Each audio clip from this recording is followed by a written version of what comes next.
Oh boy, this doesn't feel right.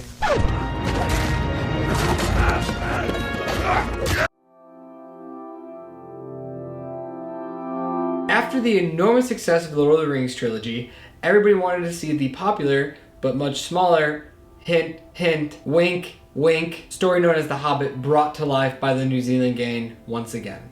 Just as I said about the Lord of the Rings trilogy, there are a bunch of videos out there on YouTube talking about The Hobbit. The criticism and hatred towards these movies are up by the thousands. So in my video, I'm just going to talk about my experience about these movies, because I saw them all in theaters and there was a lot of hype surrounded by them. But if I go on a few tangents and rants, I apologize now in advance because I know it's going to happen. I'm not much of a reader. I maybe read one book a year, or every other year, or 5 years. Was The Hobbit the last actual book I read from beginning to end? That'd be sad if it was. I haven't read the Lord of the Rings books because they're about roughly 400 pages long, and once you read the first one, you're going to want to read the second and third. So with The Hobbit coming out, I was like, hey, I'm going to read The Hobbit. It's only 300 pages. Remember that. And there's only one book. Now I have a question. Does Frodo deserve 3 movies? Well, yes, of course, because there's 3 books. Now, does Bilbo deserve 3 movies? Why, of course. Wait, no. He should only deserve 1, maybe 2, because there's only 1 book compared to 3. The Hobbit should have been just 1 movie, with a runtime of maybe almost 4 hours long and an extended edition of 4.5 or 5 hours long. That would have been perfect, and we wouldn't veer too far away from the original source material. Now, I'm not going to give you a history lesson on it because at this time I was just excited to the point where I read the book. When watching the movie though, I was like, huh? No? Why are you in this? What the hell is going on? Oh my gosh, stop! This is stupid! So yeah, that was me watching these movies in theaters and a little bit at home. Fans and critics alike would agree that the magic was still there, but some was lost over the 10-year gap since the finale of the original movies. The Hobbit, or There and Back Again, was the title of the entire book, but halfway through production of the movie, it was changed to The Hobbit and the Unexpected Journey for the first film, which is 2 hours and 50 minutes long. Before I get started, confession time. I do this a lot. Whenever I go see a movie, I come out pretty much loving it if I go in with expectations. And it might take me a day to maybe a week or even longer to realize that movie sucked. Yeah, I'm looking at you. And that's how I was with this movie. The first time I watched it, in high school, I loved it. And I was like, oh my gosh, this is amazing, because this is kind of like the prequel, the Star Wars movies to us. We saw Phantom Menace, Attack of the Clones, and we're like, this is awesome. So we're watching The Hobbit and we're like, this is awesome. But then on revisiting it, I'm like, this isn't that good compared to Lord of the Rings. People can say that with the original Star Wars. But now, watching it again recently, I've realized that I do love this one. Though it lies in the middle for me, and I think it lies in the middle for most people. I love the first act, where you're just hanging out at Bilbo's house, eating, drinking, singing. Like I mentioned in my Lord of the Rings video, I went to New Zealand and went to the Shire. It was amazing. They pretty much tore it all down for Lord of the Rings, but then when they came to make The Hobbit, Peter Jackson asked the man who owned the farm area, he was like, hey, could we actually build the Shire with real materials so then it could be a tourist attraction? And obviously, ka-ching, ka-ching, ka-ching. So now we have the Shire. It is literally nerd heaven. But now back to our conversation. There's also no doubt that it's Andy Serkis reprising his role as Gollum that it shined the most of this film. The riddle scene with him is such a fun and intense moment. Why wasn't he in this trilogy more?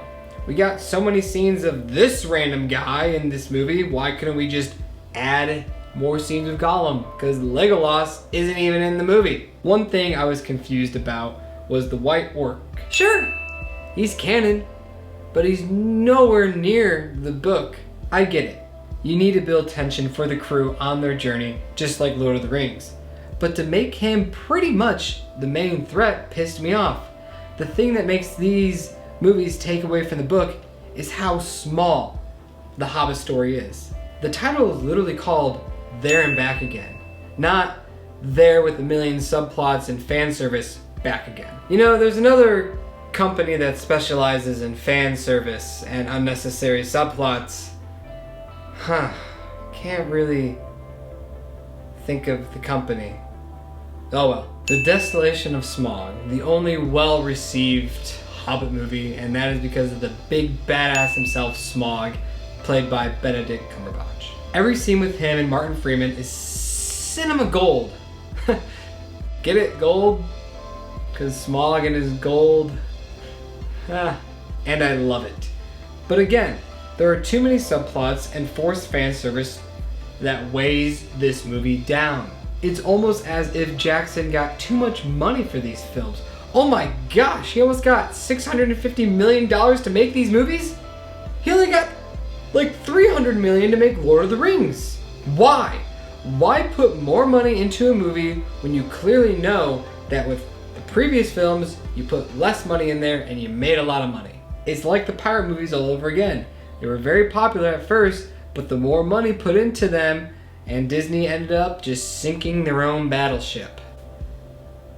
I'm not proud of that joke, or the one prior. I guess I'll stop. I'm not funny. Again, this book could have just been one long movie, possibly two.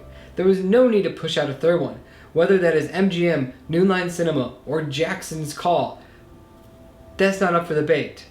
Now hold on. It sounds like I'm bitching a lot about Jackson for these films, but I'm not. Not stressed enough after watching all of these films. I know he's an amazing storyteller and is able to do incredible things. This is just another example of a studio suffering, worrying that their movie's not good enough, and shoving money into it to make sure it's better. Feel like I'm derailing, and I'm sorry for that, but I just gotta get this off my chest. I've never talked about movies like this before, and these have bothered me. And trust me, I know I'm not the only one that feels like this. These are great films to look at, but there is a lot of underlining things that make it hard to give them a pass. But let's reel it back and finish up these reviews. One thing that I can praise about these movies is that there is more action, which is nice, but sometimes substance is better than looks. What I mean is that characters in Lord of the Rings were fleshed out and developed throughout the first two movies, and during the third film, there is much more weight on those characters. These characters also had over 400 pages to be developed. Those characters had well over 1,000 pages to be developed, whereas this trilogy only had 300.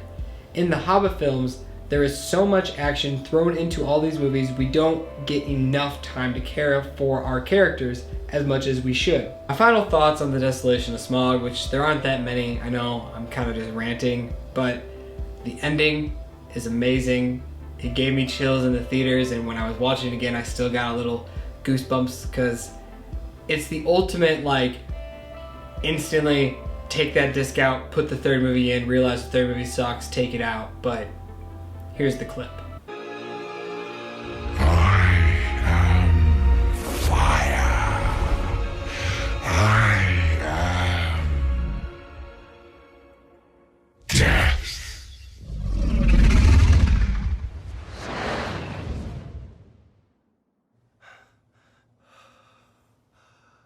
And the Battle of the Five Armies. What can I say? It's a movie. There's a lot of action, but everything else? The turn of the Mad King seemed forced and rushed at the end, but I get it.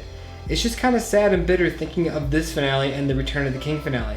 In Return of the King, we knew who every character was, what they were fighting for, and what was at stake. In this final Hobbit film, we really don't have that much connection with these characters. There is too much time spent on the effects in these films and trying to connect the two trilogies, that we don't even have the special connection that we had with the Fellowship of the Ring.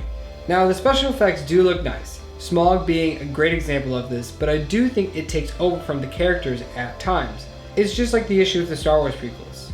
I love those films, and I don't care what you guys think. It seemed like the special effects took center stage over the story at times, which can be a good thing if done right. I feel like, though, With properties like The Hobbit, Lord of the Rings, and Star Wars, the story should come first and effects second. As George Lucas said, a special effect is a tool, a means of storytelling. A special effect without a story is a pretty boring thing. Again, it's like poetry, so if they rhyme, every stanza kind of rhymes with the last one. Hopefully it'll work. I mean, he really didn't follow his own philosophy, but you get the point. Also, the pacing always seemed off and lost in these films, which I feel like is stretching this out into 3 movies. It's just the company stepping in and taking control and having everyone blame the director when it wasn't all his fault. And there's one person that I need to talk about in these movies, and that is Christopher Lee. This movie would be his last time on screen before passing away a year later, and the man was in his 90s when filming this scene. This is one, if not my favorite scene, even if it makes absolutely no sense forgetting everything about the original films and it wasn't even in the Hobbit story, in this movie, because it shows the corruption that happens within seconds of Sauron gaining power.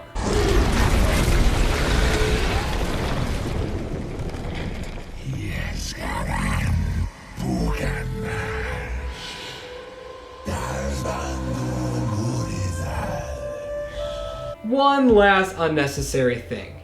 There's a young ranger amongst them. You should meet him. His father, Arathon, was a good man. His son might grow to be a great one. What is his name? He is known in the wild as Strider. His true name, you must discover for yourself. Stop trying to connect the 2 trilogies! Just stop! At the end of the day, these movies exist, and I'm fine with that. I'm glad Jackson got to make them and not somebody else. The music and visuals are always great, and who doesn't love spending more time in Middle-earth, right? Fingers crossed the new Amazon series is good. I hope this movie didn't turn out into a rant, because that's not what I wanted, and I love you, Peter. Even if a movie isn't well received or great, there are still a lot of magical elements that make these movies great, and I thank you for that. And I know whatever film you make next is probably something that will blow me away.